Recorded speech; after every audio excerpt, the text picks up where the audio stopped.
5 husbands, 5 weddings at the church door, and no, I didn't drown in shame. I walked away rich. If that sounds wrong to you, don't blame me, blame the books you've been reading. The smart ones, they stopped reading and started watching. Come closer. I'll tell you what no decent book ever does. You know, even if there were no books or authorities in this world, my own experience would be right enough for me. Enough to speak about the woe that is marriage. Because, listen to this, since I was 12 years old, I have had 5 husbands at the church door. 5 of them, and all were worthy men in their own way. But people are always telling me that because Christ went to only one wedding, in Cana of Galilee, I should only be wedded once. They quote scripture at me. They say Jesus spoke to the Samaritan woman beside a well and told her that the 5th man she was with wasn't her husband. Honestly, I have to ask, what did he mean by that? Why wasn't the 5th man her husband? How many is she allowed to have? I have never heard a definitive number. People can guess and interpret texts up and down, but I know one thing for sure. God told us to go forth and multiply. I understand that text perfectly well. And look at the wise King Solomon. I believe he had wives than I can count. I wish to God it were lawful for me to be refreshed half as often as he was. What a gift he had. People talk about virginity like it's the only holy state. But listen, St. Paul said he had no commandment from God regarding virginity, he only gave advice. And advice isn't a law. If God had commanded maidenhood, he would have been condemning marriage. And if everyone remained a virgin, where would new virgins come from? Think of it like a great lord's household. Not every vessel is made of pure gold. Some are made of wood, and they still serve their Lord well. I am content to be one of those wooden vessels. I will use the gifts God gave me. My husband shall be my debtor and my slave. I will have the power over his body, not him. That is what the apostle said, isn't it? Now let me tell you about those husbands. The first 3 were good men, but they were rich and old. They could barely uphold the statutes of marriage, if you know what I mean. I used to laugh to myself thinking about how hard they tried. But I didn't value their love much because I already had their land and their treasure. I had them wrapped around my fingers. I governed them with my own laws. I would scold them so sharply they were actually glad when I spoke nicely to them. A knowing wife, if she knows what's good for her, can make her husband believe the cow is crazy. I'd call my old husband a sir old fool. I'd accuse him of things he never did. I'd say to him, why is the neighbor's wife so gay? She is honored wherever she goes, and I sit at home with no decent clothes. What are you doing at her house, and why do you hide the keys to your money box from me? It is my money as well as yours. You can't be master of my body and my money both, you have to choose. I would nag and complain until they believed me. I'd say, you claim that women hide their vices until they are married and only then show them. You old boot, you say oxen and horses are tested before they are bought, but not wives. I could bite and whine like a horse, I could make myself cry on command. And in the end, I always got my way. Now my 4th husband, he was a reveler, he had a mistress on the side. And I was young then, full of life, stubborn and strong. I could dance and sing like a nightingale after a drink of sweet wine. It made me so angry that he had delight in another woman. But I paid him back by God and St. Jose. I made him a cross of the same wood. I didn't cheat on him physically, but I made him think I did. I made him fry in his own grease with jealousy. I was his purgatory on earth. He died when I came back from Jerusalem, and he lies in a grave under the rude beam now. And then there was my 5th husband, Jenkin, God bless his soul. I loved him the most, even though he beat me. He was a clerk from Oxford. I actually met him while my 4th husband was still alive. I was always looking ahead, you see. A mouse with only one hole to hide in is easily caught. I told Jenkin that if I were ever a widow, I would marry him. I even told him I had a dream that he killed me and my bed was full of blood. I told him blood stood for gold. When my 4th husband was buried, I cried and covered my face as was the custom. But I wasn't too sad because I had Jenkin waiting. He was 20 winters old and I was 40. So Jenkin and I married, and I gave him all the land and money that I had taken from my previous husbands. That was a mistake. He wouldn't let me do anything I wanted. And he had this book, this terrible book. It was a collection of stories about wicked wives. Every night he would sit by the fire and read to me. He read about Eve, who brought wretchedness to all mankind. He read about Delilah, who cut Samson's hair and made him lose his eyes.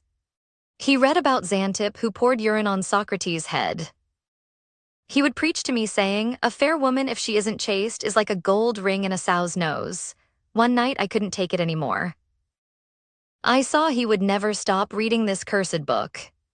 So I reached out and tore 3 leaves right out of the book as he read. I punched him in the face so hard he fell backward into the fire. He jumped up like a mad lion and hit me on the head with his fist. I fell to the floor and lay there as if I were dead. When he saw how still I was, he was terrified. He started to run away, but I woke from my swoon and cried out, "Have you killed me, you false thief? Just for my land, let me kiss you before I die." He came close, kneeling down, begging for forgiveness. He said, "Dear sister Allison, I will never hit you again. You are to blame, but forgive me." And then I hit him on the cheek one last time and said, "Now I am avenged." But eventually, with much care and woe, we made a deal. He gave the bridle to me. I took the governance of the house and the land and his tongue and his hand. I made him burn that book right then and there. And once I had the mastery and he said, "Do as you please, my own true wife," we never had a debate again. I was as kind to him as any wife from Denmark to India, and he was true to me. God bless his soul. Now the friar was listening to all this and he laughed. So let's go back to the old days. I'm talking about the days of King Arthur. You know the stories. Britons speak of him with great honor. Back then, this whole land was filled with magic. The elf queen and her jolly company used to dance in the green meadows. That was the belief, anyway, many hundreds of years ago. But honestly, you can't see elves anymore, and I'll tell you why. It's because of all the prayers and the charity of the holy friars. They search every land and every stream. Because the friars are everywhere, the fairies are gone. Now when you walk by the bushes or under the trees, the only thing lurking there is the friar himself. Women can walk safely now. The only spirit around to bother them is the holy man. And so it happened that King Arthur had a young knight in his house. A lusty bachelor. One day he came riding back from the river. He saw a maiden walking ahead of him all alone. And sad to say, he didn't control himself. In spite of her struggles, he forced himself on her. He took her maidenhead. Well, there was a huge outcry against this oppression. The people demanded justice from King Arthur. The law was clear. The knight was condemned to death. He should have lost his head. But the queen and her ladies prayed for mercy. They begged the king so long that he finally granted the knight his life. The king gave him to the queen. He said, "He is all yours. Save him or destroy him, it's up to you." The queen thanked the king with all her might. Later, she spoke to the knight. She said, "You are still in a bad position. You have no guarantee of your life yet. But I will let you live if you can tell me one thing. Tell me, what is it that women desire most? Watch out, keep your neck away from the axe. If you can't tell me right now, I'll give you leave to go. You have a 12-month and a day to seek and learn the answer. But before you go, you must promise to return and yield your body to justice." The knight was miserable. He sighed sorrowfully, but what could he do? He chose to go. He searched every house and every place. He hoped to find some grace, to learn what women love the best. But believe it or not, he couldn't find 2 people who agreed. Some said women love riches best, some said honor. Some said fun, some said fancy clothes, and some said pleasure in bed. Some said we want to be flattered and praised. Honestly, that was close to the truth. You can win us over with flattery, we get caught by attention. Others said we love to be free. We want to do exactly as we please with no one scolding us for our vices. We want people to say we are wise and not foolish at all. And truly, there isn't a woman alive who won't kick if you scratch her on a sore spot. No matter how vicious we are inside, we want to be held as wise and clean of sin. Some men said we love to be considered secretive and steadfast. That we never give away a secret, but that isn't worth a rake handle. We women can't hide anything. Just look at Midas, will you hear the tale? Ovid tells it. Midas had 2 ass's ears growing under his long hair. He hid this defect from everyone except his wife. He loved her and trusted her. He begged her not to tell a living soul about his disfigurement. She swore she wouldn't shame her husband for all the world. But keeping that secret felt like dying. It swelled around her heart. She felt like she had to let a few words out. Since she couldn't tell a person, she ran down to a marsh. Her heart was on fire. Like a bird booming in the mud, she put her mouth down to the water. Don't betray me, water, she whispered. I tell only you. My husband has 2 long ass's ears, now my heart is whole. It is out. So you see, we can't hide a secret. Anyway, back to the night. When he saw he couldn't find the answer, what women love most, his spirit was sorrowful. But the day had come, he had to go home. On his way, riding by a forest in deep anxiety, he saw a dance. More than 24 ladies were dancing. He rode toward them eagerly, hoping to learn some wisdom. But before he reached them, they vanished. He didn't know where they went. No creature was left, just an old woman sitting on the green. A fouler, uglier person you could not imagine. She stood up to meet him. Sir Knight, she said, there is no path this way. Tell me what you are seeking, it might be better for you. We old folk know many things. My dear mother, the knight said, I am a dead man unless I can say what thing it is that women desire most.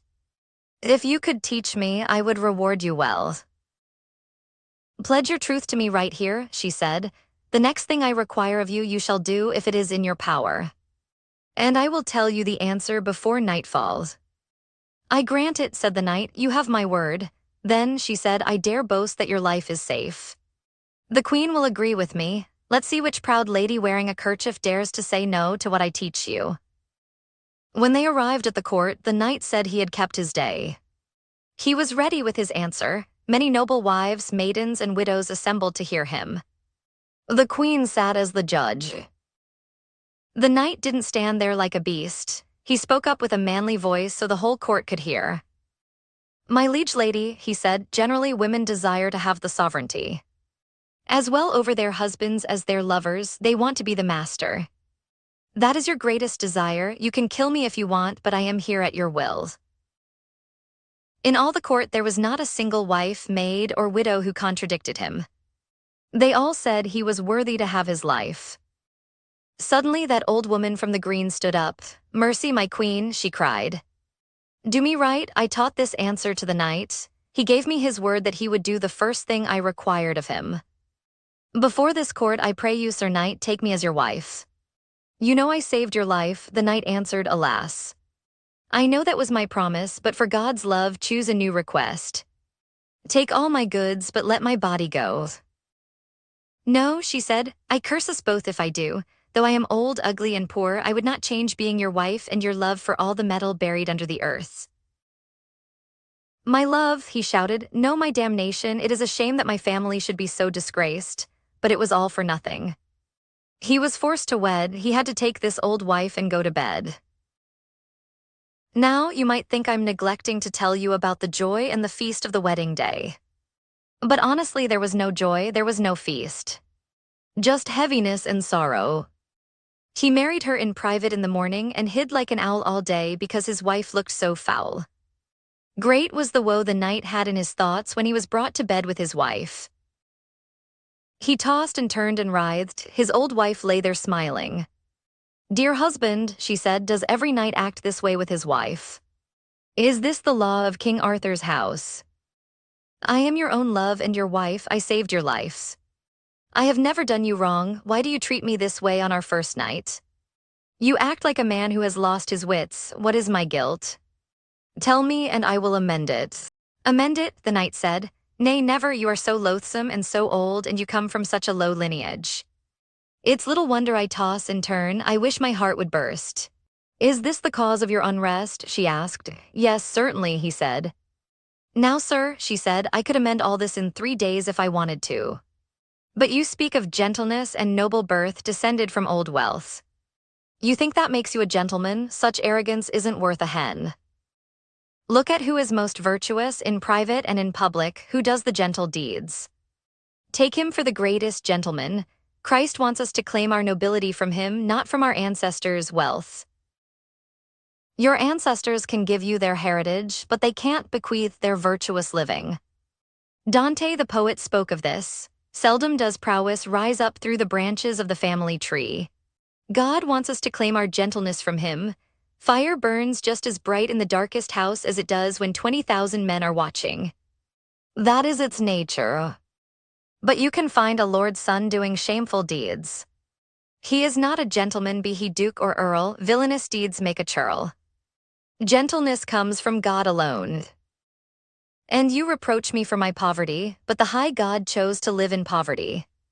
Poverty is an honest thing, it's a hateful good, it brings you out of trouble and teaches you wisdom. It's like a pair of spectacles that lets you see who your true friends are. So do not scold me for my poverty again. Now, sir, you reproach me for my old age, but gentlemen of honor say you should respect old folk. You say I am old and foul, well then you don't have to fear being a cuckold. Filth and old age are great guardians of chastity. But since I know what delights you, I will satisfy your worldly appetite. Choose now, she said, choose one of these two things. To have me foul and old until I die, but be a true and humble wife to you, never displeasing you. Or will you have me young and fair, and take your chances with who visits your house because of me? Choose yourself which one you like. The knight thought about it, he sighed deeply. Finally he said, my lady and my love, my dear wife, I put myself in your wise governance. You choose which may be most pleasant and honorable for you and for me. I don't care which of the two, whatever you like is enough for me. Then have I got the mastery, she asked, since I may choose and govern as I please? Yes, certainly, wife, he said. I hold it best. Kiss me, she said, we are no longer fighting, for by my truth I will be both to you fair and good. I pray to God I die mad if I am not as good and true as any wife since the world began. And if I am not as beautiful by tomorrow morning as any lady or queen, you can do with my life as you please. Cast up the curtain and look how it is. When the knight saw all this, that she was truly so fair and so young, he took her in his arms for joy. His heart bathed in a bath of bliss. 1,000 times in a row he kissed her, and she obeyed him in everything that might bring him pleasure. And thus they lived unto their lives' end in perfect joy. So may Jesus Christ send us husbands who are meek, young, and fresh in bed, and grace to outlive the ones we wed. And I also pray Jesus to shorten the lives of those who won't be governed by their wives. And as for the old and angry misers, God send them a pestilence soon. And that is the wife of Bath, she certainly has a way with words, doesn't she? Thank you so much for spending some time with me today. It was a pleasure telling this story for you. If you enjoyed it, please go ahead and hit that thumbs up button. And if you want to hear the rest of the journey, make sure you subscribe. I'll see you in the next one.